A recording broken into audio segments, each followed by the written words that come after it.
This programme was produced at and first aired on MPR, Manawatū People's Radio, with support from New Zealand On Air. Ka pai irarangi te motu, MPR.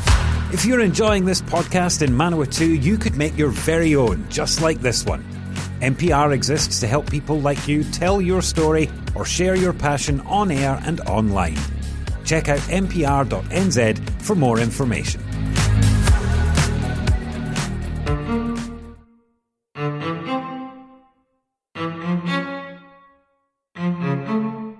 It's time for our Monday serial, A Respectable Veneer, written by Rachel Doré, published by Upstart Press and narrated by Romy Hooper. This serial has been made possible by funding from the Earl Creativity and Development Trust with collaboration from Manawatū People's Radio. A Respectable Veneer is a story about love and courage, but we remind you of our regular content warning. There are elements of violence and references to child abuse. Last week, Ruby's nerves were stretched when she had to deal with young Edie semi-conscious in bed with a fever, at which coincided with one of Frank's crippling health episodes. Ruby has begun to wonder whether she's up to coping with Frank's periodic deliriums and disturbing nightmares. She hadn't meant to fall asleep. The sunroom was warm when she'd sat on the comfortable little chair to tack stitch in the sleeves of Edie's new coat, and she'd blinked. That was all. Now the light was pale and sunless. The cherry-red coat had slipped to the floor beside her, the threaded needle with it. She must have slept more than an hour. Aching with love, Ruby touched Edie's forehead. "Edie, please, please get better." The barely audible syllable Edie uttered stung Ruby's eyes, but no tears came. In the kitchen, Douglas was reading the paper. "Oh, good," he said, folding the pages when he saw her. "I looked in on our Frank. Still out for the count. How's our Edie?" Much the same. She wanted his arms around her, anyone's arms. She wished Janice was sitting there instead of him. Janice would hug her, hold her, comfort her and cheer her up. "Yes, I peeked in on Frank," she said. He hadn't stirred. "No, he wouldn't have," he said. "Bradshaw's shot always sends him off for a good while." The kettle was empty. He'd made himself a pot of tea. "I'm going to make Edie a lemon and honey drink. It might help. I don't suppose you know if there's a lemon squeezer somewhere?" "Haven't seen one." She tried not to clang things about in cupboards and drawers. "Ruby, I hope you don't mind. I don't mean to interfere." "Honestly, Douglas, out with it." "I brought along some Foxton Fizz for our Edie. Creaming soda. Might be a bit more drinkable than warm water for a change. You could put lemon in it if you like." "You really are sweet, thank you." She kissed his cheek and he blushed. "It'll be good for her after the nastiest medicine." He grinned, watching her pour a glass. "My pleasure. Have some yourself. I brought along a dozen bottles. Frank likes it too." "Capital," she said. By the way, I almost forgot. I've also bought her a book for when she's better." "She's asleep now. Janice bought some comics." "Ah, but this is Cole's funny picture book." He looked pleased with himself. "I know the one," said Ruby. "She'll love it, thanks." "I might hang about for a bit. You don't mind, do you? Say, how do you fancy sharing fish and chips tonight? I don't suppose Edie will be up to it." "Thanks. Edie's too ill." "There's not much I can do for Frank for quite a while," he said. "I'll pop out now." "I'll get my purse." Douglas raised his palm. "My treat. Please. Back in a tick. There's never a queue on a Thursday. If she was alone, she wouldn't bother eating. After giving Edie her medicine and a drink, she put her clean cardigan over the grey dress for warmth. It didn't matter that the wristbands were still a little damp. She looked in the mirror. The hideous grey frock didn't look so bad with the black cardigan. "We shouldn't bother with plates and things," Douglas said when he arrived with the newspaper parcel of fish and chips. "Let's pretend we're camping out and eat it out of the paper with our fingers." They ate in silence. He, using his thumb and forefinger, prized the batter off first in small pieces, followed by flakes of flesh, which he popped cleanly into his mouth. The fish was tender, the batter perfectly crisp. When they had finished, Douglas rolled up the grease-stained paper, then leaned back in his chair. "That's the best way to eat fish and chips," he said contentedly. Ruby rubbed her stomach. "Oh, I ate too much. There are some cakes here if you'd like one. Janice brought them." He lifted the lid of the cake box. "Frank might like the fly cemetery later on." "What about you?" she said. "Me? I... "Douglas," she said in a mock command. "Have a cake. Have two.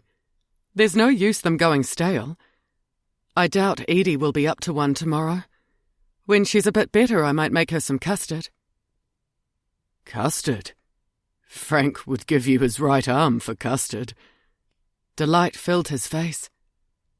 "I'll give you some threepences for the extra milk. There should be an extra quart bottle under the sink. I'll even put the bottles out for you." "All right," Ruby said. "I'll get rid of the paper." The greasy paper was in her hand. She switched on the porch light. Her fingers stretched across the smudged print.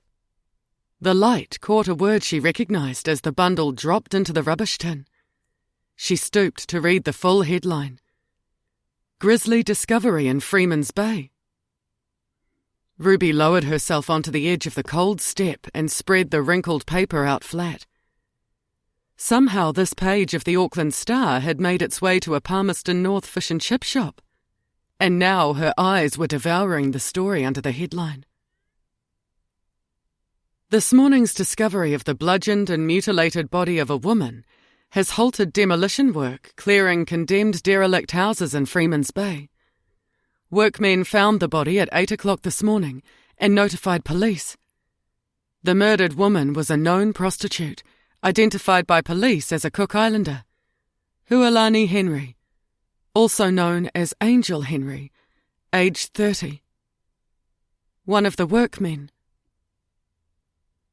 A dark fog drifted over Ruby's eyes. She made out the words she didn't want to see, words she had to read. Quirk Street House, burns, extensive pelvic injuries, officers of the Criminal Investigation Branch coroner, pathologist. The contents of her stomach soured and churned. She crossed the porch to the lavatory and vomited. By the date at the top of the page, the body must have been found a week after Ruby walked into Salon Vardo. There was no doubt about why Angel had been killed. Her death would not have been easy. Lou Watkins. But Ruby had as good as murdered Angel herself. While she was getting to know Douglas and Janice, beginning to find her feet, Angel was... Her mouth opened wide, teeth bared in a soundless scream as she began tearing up the sheet with its vile news, pulling it, using her fingernails to shred it with hot hatred. Pieces of newspaper fluttered out past the porch, down the step and onto the path, spreading its foulness. The sound of Douglas filling the kettle and clanking about behind the kitchen door pulled her back to herself. He mustn't open the door and see her now.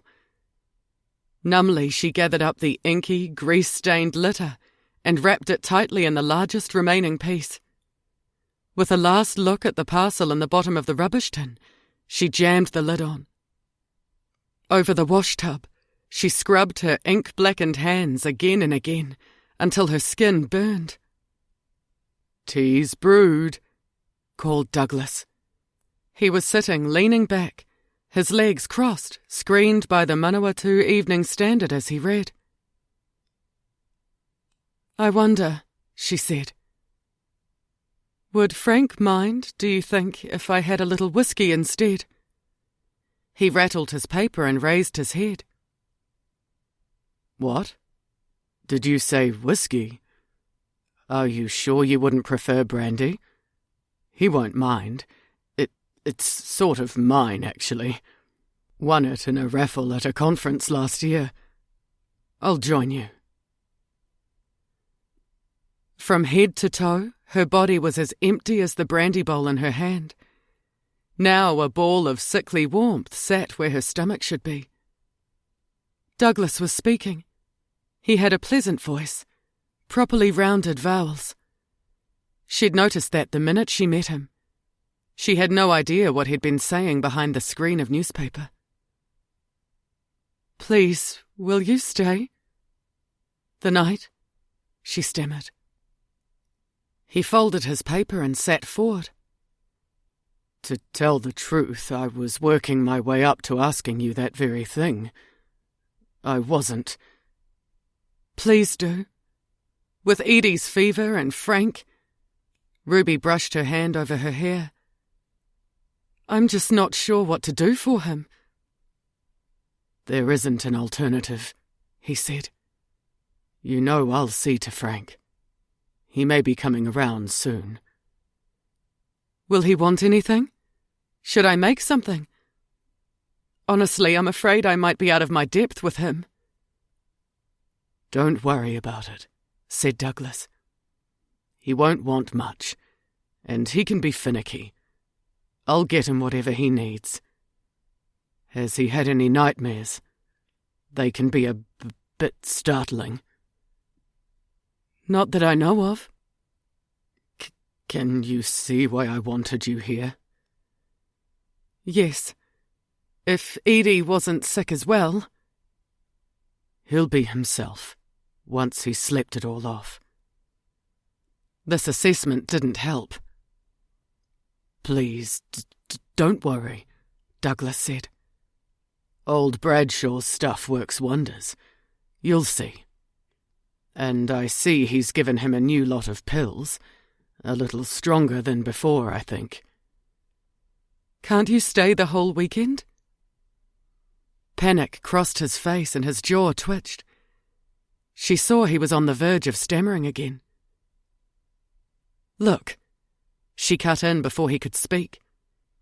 "People will hardly notice you're here at all for a few days, and even if they do, I'll be a Jezebel for bewitching you into it. They might tut-tut with moral outrage, I suppose, and that'll be it." He scuffed his foot, morosely pensive. You've got a point." "Honestly, Douglas, nothing will happen. It wouldn't reflect on you and Frank in any way." He twisted his mouth. "Besides," Ruby pressed, "how do people know you and I aren't seeing each other? Couples do that sort of thing these days. Will anybody care?" "Dash it all. You're right." He leaned back and put his feet on the other chair. "My dear Ruby, forgive me. This sort of thing is new territory to me. I could stay till Monday." "If you mean it, would you mind terribly lending a hand with a couple of things around the place?" "You direct me and I'll do anything you tell me to do." She'd hoped the second brandy would help her sleep. Asking for one of Frank's pills had been tempting. She had more compassion than ever for the girls she knew whose only respite was an opium house. Every time she shut her eyes, she saw Angel. She could smell her. Her hands remembered the satiny warmth of Angel's breasts, the copper-brown areolae, and the marvel of her cushiony body with its dark folds. Angel filled the room. Dear, kind, gentle Angel. Angel who sang to Edie with a voice that sounded like the lapping of waves on sand. Angel. Whatever mechanism that ought to trigger the flow of watery tears had been broken in her long ago. There was no weeping. Self-vilification squatted on her chest like a monstrous goblin, pinning her down, pointing its bony finger in her face. Lou Watkins had broken Angel, hadn't he? Had she told Angel about Palmerston North? She couldn't remember. Is that why he was down here? Or was it happenstance? Whatever was behind it, there was no mistake. He was in town, and he'd be looking for them. Edie's forehead was still warmer than it should be. She draped a spare blanket over her shoulders and tiptoed past the closed door where the men slept, to Frank's parlour. The air had the stuffy odour of a room which needed using. The blinds looked as though they had not been touched since the late Mrs. Pearce drew them halfway down, before she caught that train. Ruby tugged a tasselled blind pull. The roller flicked and rattled, spinning the blind to the top. She caught her breath, listening. The noise hadn't disturbed the men. When Frank had first shown her the house, she'd hardly glanced into the room. Switching the light on, she looked around. A Chesterfield suite took up most of the room, and bookcases and shelves full of books lined the walls. The top of a piano was the only surface clear of the clutter of ornaments. A Beckstein. Her fingers flexed. It was a long time since she'd had the chance to play. The lid was locked. She might ask Frank about it one day. Edie should have music lessons. Perhaps he'd locked the piano up, grieving for his mother. There had to be a family medical book, like the one her parents had.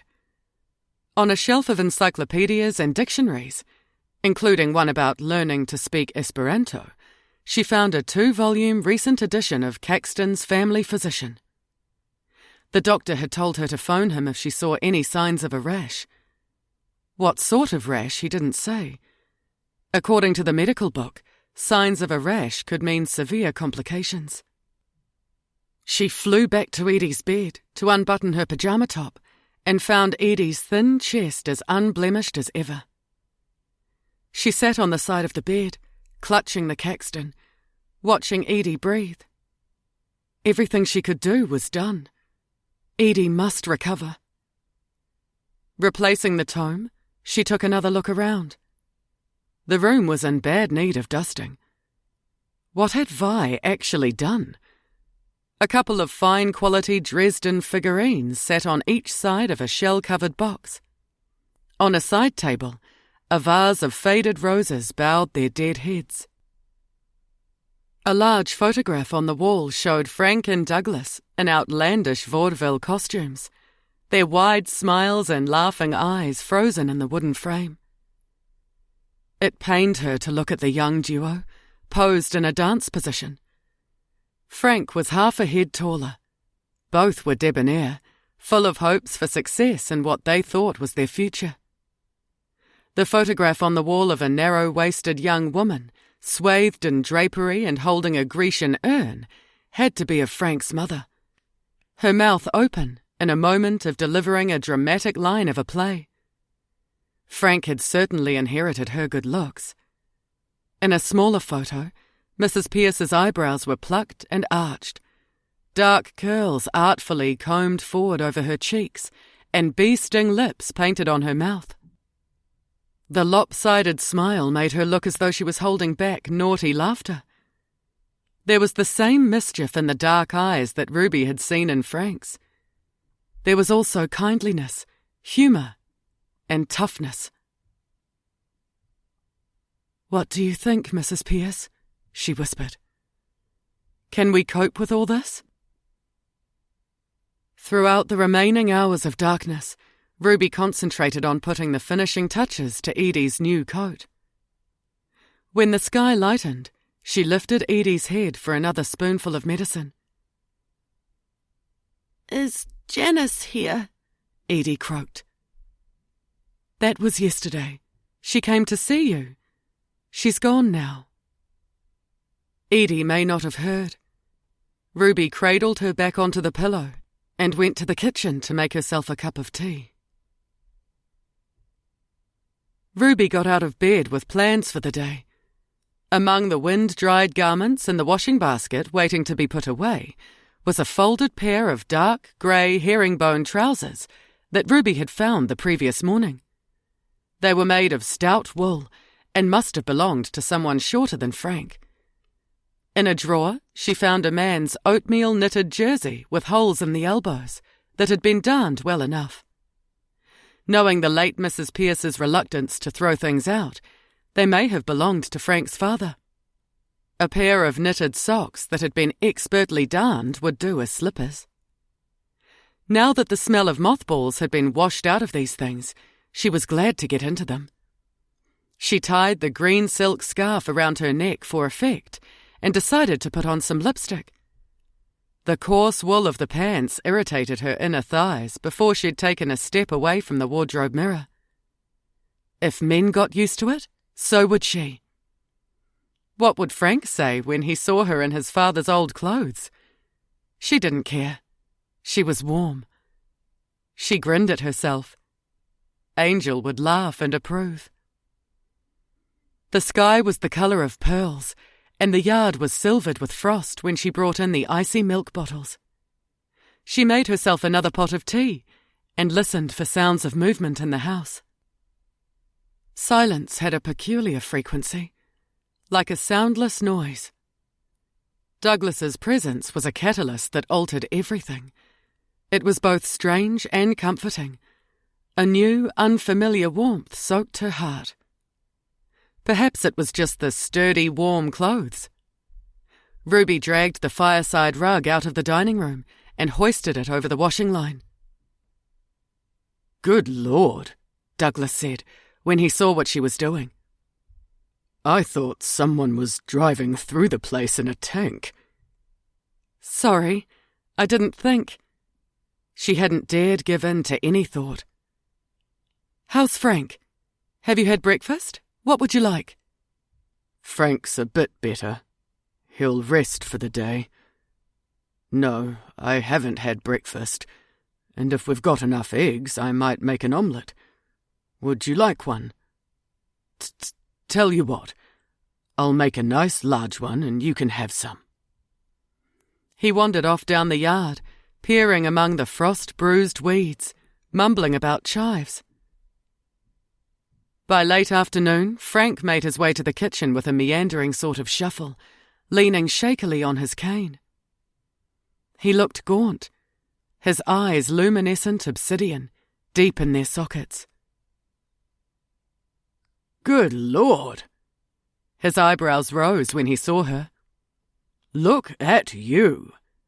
Whatever you're dressed as, it suits you. I think I like you better. But other than looking wonderful, you're looking bloody awful.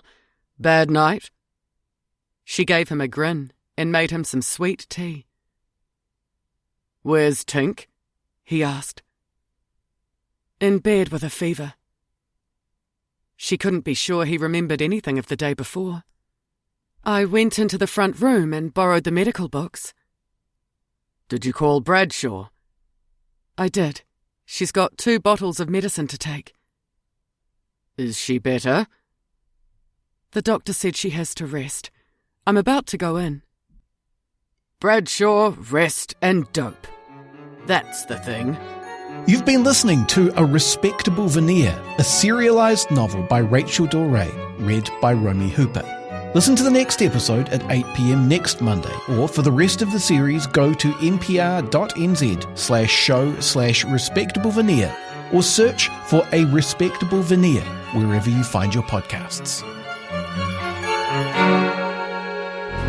If you enjoy this NPR podcast, please consider subscribing. Our podcasts are available on all major podcasting platforms: Apple Podcasts, Google Podcasts, and Spotify, as well as the accessmedia.nz app. Support this show and and others like it by giving a donation. For more information, go to www.mpr.nz/donate.